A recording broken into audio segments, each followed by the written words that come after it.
जी। निराले रंग है। हसन दुरानी, ये हुसैन साहब जो कह रहे हैं, दरअसल ये है कि ये बात इस बेशक मानी जा सकती है कि इमरान खान पाकिस्तान के मोस्ट पॉपुलर पॉलिटिशियन हैं। वो कहते हैं कि 9 मई 2023 की जो घटना थी वो उनके लिए एक वाटरलू है। यह बात भी सही है कि कहीं भी कभी भी कोई भी बाजी किसी के हक में जा सकती है, पलट सकती है। इमरान खान के लिए एक बड़ी अच्छी सूरत बन रही है कि अमेरिका में एडमिनिस्ट्रेशन बदल रहा है, सरकार बदल रही है और इंतज़ामिया के साथ शायद उनके रिलेशन बेहतर हो रहे हैं। नहीं तो जनरल आसिम मुनीर के साथ पीटीआई के लीडर्स मिल नहीं रहे होते, या आसिम मुनीर उनको बुलाते नहीं मिलने के लिए। यह जो स्थिति है, क्या इसलिए है क्योंकि शहबाज शरीफ की जो हुकूमत है उसको लेकर के लोगों का भरोसा कम होता चला जा रहा है और सरकार कई फ्रंट पर फेल होती चली जा रही है? सबसे पहले तो आपका शुक्रिया प्रोग्राम में शामिल करने का, और मेरे जो फेलो पार्टिसिपेंट्स हैं उन्होंने जो की है वो बिल्कुल ठीक की है। वो अपने अपने उनके पॉइंट जो है वो बिल्कुल दुरुस्त है, उसमें कोई दूसरी राय नहीं है। लेकिन सबसे पहले तो आप जो अभी आपने जो बात की, जो मुझे आपने क्वेश्चन जो मेरे तरफ थ्रो किया, तो मुझे ये बताएं कि इससे पहले हम आप ही के चैनल के ऊपर मुख्य प्रोग्राम्स हमने किए हुए हैं, और उस प्रोग्राम के अंदर हमें ये बताया जाता था कि जो गुफ्तगू होती थी, मुद्दा ये था कि इमरान खान साहब जो है वो एंटी अमेरिका जो है वो बयानियां लेके आए हुए हैं। ये उनका नैरेटिव जो है वो एंटी अमेरिका है, और उन्होंने अपने जो टेलीथॉन्स थी या उसके अलावा अपने यूट्यूब के ऊपर वो जो मुख्तलिफ तकरीबन हर रोज रात को प्राइम टाइम में 8 बजे के बाद 9 बजे से 9 और 10 के दरमियान में जो वो अपना जो खिताब करते थे कौम के साथ, उसके अंदर वो हमें एक ही चीज समझाते थे और हमें बेसिकली एजुकेट ये कर रहे होते कि तमाम तर बुराई की जो जड़ है वो अमेरिका है। मैं और 1 मिनट के लिए आपको उसके रोकना बाद चाहता हूं, 1 मिनट के लिए बस।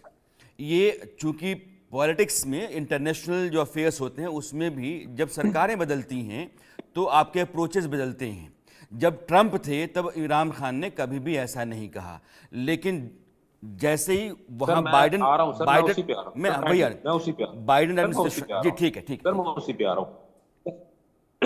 सर सर ट्रंप जब अपना जो इससे जो साबका जो उनका टेन्योर था, जब इमरान खान साहब बतौर वज़ीर आज़म जब उनसे मिलने के लिए गए थे, तो आपको शायद याद होगा उसके फौरन बाद जो था वो कश्मीर का जो एक मुद्दा जो था वो खड़ा हुआ था, और उसके बाद पाकिस्तान के अंदर बल्कि पूरी दुनिया के अंदर ये बात साबित हो चुकी थी कि इमरान खान साहब जो है वो कश्मीर के मुद्दे के ऊपर उन्होंने बैकफुट पे किस तरह गए और क्यों गए। और आपको शायद ये भी याद होगा कि वहां पे जब वो वहां से वापस आए थे तो उन्होंने पाकिस्तान के अंदर एक अवाम के साथ जब खिताब किया था तो उन्होंने कहा था कि मुझे तो ऐसे लग रहा है ट्रंप से मिलने के बाद कि मुझे तो ऐसा लग रहा है जैसे कि मैं वर्ल्ड कप एक दफा फिर 1992 वाला वर्ल्ड कप जो दोबारा जीत के आ गया हूँ। पहली बात तो ये। दूसरी बात ये थी कि देखें कौम जो है ना, अब हमारे जो हमारे जो इजहान है, बेसिकली जो हमारा जो दिमाग है, हमारे उसके अंदर एक चीज को भर दिया गया है कि हमारी हुकूमत जो है वो अमेरिका ने तोड़ी है। और उसके बाद से अब हम दोबारा जो इसी बात पे लगे हुए हैं कि अब अमेरिका जो है वो ट्रंप जो है वो दोबारा हुकूमत में आएगा और उसके बाद वो इमरान खान साहब को जेल से निकालेगा, और इमरान खान साहब जब जेल से निकलेंगे तो उसके बाद वो कौम को आज़ादी दिलवाएंगे। तो देखिए ये बच्चों वाली चीजें होती हैं। आई एम सो सॉरी उससे हमारे यहाँ पे तहरीक इंसाफ के जो दोस्त हैं वो भी यहाँ पे मौजूद हैं, हमारे जो दूसरी सियासी पार्टी है मुस्लिम लीग नून है उनके रिप्रेजेंटेटिव यहाँ पे मौजूद हैं। लेकिन ये दोनों सियासी पार्टीज जो है ये तो आपस में जो जो जिस तरह भी गुत्थम गुत्था होती है इनको होना चाहिए। अभी इससे पहले अगर आपने अपना जो बात की थी उसमें आपने ये बात कही थी कि एक तरफ तो जो है वो आसिम मुनीर साहब के साथ जो है कि बात हो रही है। अब एंटी इस्टेब्लिशमेंट जो बयानिया है, जो इनका एंटी इस्टेब्लिशमेंट जो नैरेटिव है, जनरल आसिम मुनीर को जो है उनको गालियां गलोच देना, इनकी पूरी की पूरी जमात के ऊपर, बाद जमात जो है इनकी वो इनको गालियां देती है, लेकिन उससे फिर छुटके क्यों मिल रहे हैं ये। अब ये देखे ना, ये सबसे बड़ी बात ये है जिसने अभी आपने बात की कि इंटरनेशनल पॉलिटिक्स के ऊपर देखना पड़ता है। सर देखें हमारे अपने भी तो कुछ एथिक्स है ना, हमारे अपने भी तो कुछ नॉर्म्स हैं। हम एक तरफ जो है वो तो फौज को गाली दे रहे हैं, हम एक तरफ फौज के ऊपर हमले भी कर रहे हैं, और दूसरी तरफ हम छुप छुपा के फौज से मिल भी रहे हैं।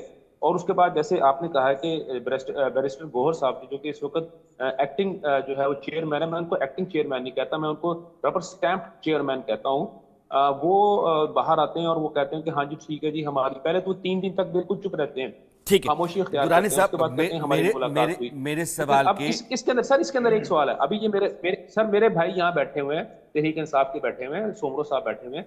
मेरा इनसे क्वेश्चन ये है कि क्या इस जो आप लोगों ने एक ट्रेंड बनाया हुआ था और आपने गालियां दे दे के, और खासतौर पे मुझ जैसे जर्नलिस्ट जो हैं उनको, उनका भी आप लोगों ने जीना हराम किया हुआ था कि गोली क्यों चलाई, गोली क्यों चलाई। तो क्या अली अमीन गंडापुर साहब ने, बैरिस्टर साहब साहब ने और आपके गौहर साहब ने क्या अपना उसका जो है आसम मुनीर साहब का गिरबान पकड़ के पूछा था कि तुमने गोली क्यों चलाई थी? पहली बात तो ये है। दूसरी बात ये थी कि दूसरी बात ये बाहर आके कहते हैं कि जी हमारी मीटिंग होगी, मीटिंग, क्या इन्होंने आपको ये बताया है एक्चुअल फैक्ट्स एंड फिगर के किस मुद्दे के ऊपर मीटिंग हुई थी? और उस मीटिंग के अंदर इनके तो 3 बंदे शामिल थे, तो उनकी तरफ से कौन कौन शामिल आता था? हूं क्या इन्होंने बख्शिश, आपको बताया? बख्श सुमरो, अगर आपको मेरी आवाज आ रही है तो सवाल आपकी तरफ है। जी, अभी तक तो मुझे काफी सारी चीजें बात करनी थी। मसला ये कि पीटीआई के ऊपर इतने सारे इल्जाम लग गए, मुझे काइंडली मौका दिएगा सारी चीज पे बात करने के लिए। जी मैं स्टार्ट करना चाहूंगा पहले। पीटीआई जमहूरी पार्टी है जो सुप्रीम कोर्ट की रूलिंग के मुताबिक कहा गया है, लिखा गया है, क्योंकि इलेक्शन जब हुए थे तो एक एजेंडा के तहत पीटीआई को बाहर रखा गया था कि इनको टिकट ना मिले, कैंडिडेट्स को टिकट ना मिले, कैंडिडेट्स को प्रेशराइज किया गया था। जो केयर टेकर गवर्नमेंट उस वक्त मौजूद थी, वही केयर टेकर गवर्नमेंट के जो सीएम थे पंजाब के, उनको ये मौजूदा पार्टियां जो है, जो हुकूमत में बैठी है, वही उठा के उसको सेनेट में लेके आए हैं। ठीक है, अब ये वाली बात ना करेगी जी केयर टेकर अलग थी या वो कुछ अलग था। ये पूरा एक एजेंडे के तहत सारे मिलकर सिर्फ पीटीआई को टारगेट इसलिए कर रहे हैं क्योंकि Imran Khan is the most popular leader of Pakistan currently. ठीक है, यहां से मैं अपनी ऐसा नहीं है, फाउंडेशन मैं मुसलसल आता हूं। तबाही का मुझे बायस बन बात रहे कर हैं रहे थे, आप चुप आप कर लोग। रहे हैं, आप मुसलसल उनके आप इरशाद साहब उनकी बात पूरी हो जाती है, मैं पाकिस्तान आपके की पास तबाही आता का हूं। बायस बन रहे हैं। मैं आता हूं कि जो हाँ। पीटीआई है उसको जान के इलेक्शन से दूर रखा गया। सुप्रीम कोर्ट ने रूल कर दिया कि पीटीआई डेमोक्रेटिक पॉलिटिकल पार्टी है। यहां खत्म हो गई बात। अब क्योंकि पीटीआई ऑपोजिशन कर रही है, असेंबली में उनकी बात सुनी नहीं जाती। कभी हमारे पार्टी के चेयरमैन पे मुकदमे चलते हैं, कभी सेक्रेटरी जनरल में मुकदमे चलते हैं, कभी पार्टी के एमएनएस को उठाया जाता है। वीडियोस मौजूद है, एविडेंस मौजूद है, असेंबली में रेड लगता है, असेंबली से उठा के ले जाए। मतलब दुनिया के कौन से पार्लियामेंट में ये चीज होती है? जब हम एहतजाज की बात करते हैं, हम कोर्ट पे यकीन रखते हैं, कोर्ट के फैसलों पे यकीन रखते हैं। कोर्ट के जिस तरह के फैसले हुए, जिस तरह के जज ने फैसला किया, वो जज अनफिट है। कोर्ट के हुसैन जावेद साहब, मैं कोर्ट आपके का पास आता हूं। ऑर्डर मौजूद है। जी नहीं नहीं, आप अपनी बात पूरी कर लीजिए। जी, कोर्ट के जिस जज ने ये फैसला दिया है, मैं यकीन से कह रहा हूं इंशाल्लाह 10 15 20 दिन तक ये फैसला वापस रिवर्ट हो जाएगा।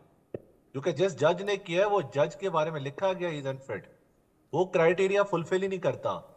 और जो मेरे भाई ने बात की कि पीटीआई के ऊपर, कि पीटीआई और बाकी लोग जनरल साहब पे, आसिम मुनीर पे या बाकियों पे बात करते हैं, गालियां देते हैं, आप ये बात इकट्ठी क्यों कर देते हैं? मुझे समझ नहीं आता। अगर कोई फेसबुक पे उनको टारगेट कर रहा है, तो क्या वो पीटीआई के ऑफिशियल पेज पे टारगेट कर रहा है? क्या पीटीआई का ओहदेदार टारगेट कर रहा है? अगर पीटीआई का कोई एक सपोर्टर या पीटीआई खान की बिल्कुल तस्वीर लगा बिल्कुल है, तो बिल्कुल कर रहा है, बिल्कुल कर रहा है। कौन कर रहा है? इसमें मुझे से मुझे कोई नाम दूसरी राय बताएं, नहीं है, बिल्कुल कर रहा है। मुझे नाम बताएं, मुझे नाम बताएं। सर आपको पता है, आपको पता है, आपको पता नहीं, है। मुझे अब नहीं मैं पता, एक मैं आपसे पूछ रहा हूँ। मुझे आप नहीं, नाम बताएं। आप तो इतने मासूम हैं, आप तो इतने मासूम हैं, मैं आपको मासूम हूँ, आप नाम बता दे। आप मासूम आप नहीं, आप देखिए, नाम बता दे। मैं आपसे बात कर रहा हूँ भाईजान, मैं आपको ये बता रहा हूँ, इसमें कोई दूसरी राय नहीं है। आपके आप नाम शहबाज गिल बता साहब दें। किधर है? आपके आपके फवाद चौधरी साहब भी एक वक्त के अंदर करते रहे, जब उसके बाद वो जेल गए, जेल फवाद से चौधरी वापस आने पार्टी के बाद छोड़ उनके गए, कितने वो से आईपीपी में शमूलियत आप कर कुछ नहीं गए। कर। आप जो शख्स भाईजान, मेरी बात सुने, मेरी बात सुने आराम से। सुमरो भाई, आपका सबसे बड़ा प्रॉब्लम ये है कि आप मेरा लोग, प्रॉब्लम छोड़ दे, आप नाम बता दे। नहीं, आप, मैं सर देखें, आप डर्टी हैरी किसने बनाया था? इमरान खान साहब खुद अपने मुंह से डर्टी हैरी का नाम लेते रहे। डर्टी हैरी कौन था? किसको वो डर्टी हैरी कहते थे? ठीक है, उसके बाद बाजवा बाजवा साहब के बारे में किस किस्म के जो अल्फाजात वो निकालते रहे हैं। डर्टी हरी, आप वर्ड सर डालिए। सर सुन लें, सोमरो साहब, सोमरो भाई, हम लोग जो हैं, हम लोग, मैं यहाँ पे आपका खिलाफ नहीं हूँ ना, मैं यहाँ पे किसी और सियासी जमात को जो मैं सपोर्ट करने के लिए आया हूँ। मैं सिर्फ आपको ये बात बताने की कोशिश कर रहा हूँ कि इस वक्त आप लोगों के ऊपर किसी भी किस्म की अगर प्रॉब्लम आ रही है, तो वो आपने अपने जाल खुद बुने हुए हैं, आपने अपने पैरों के ऊपर खुद कुल्हाड़ी मारी ये है।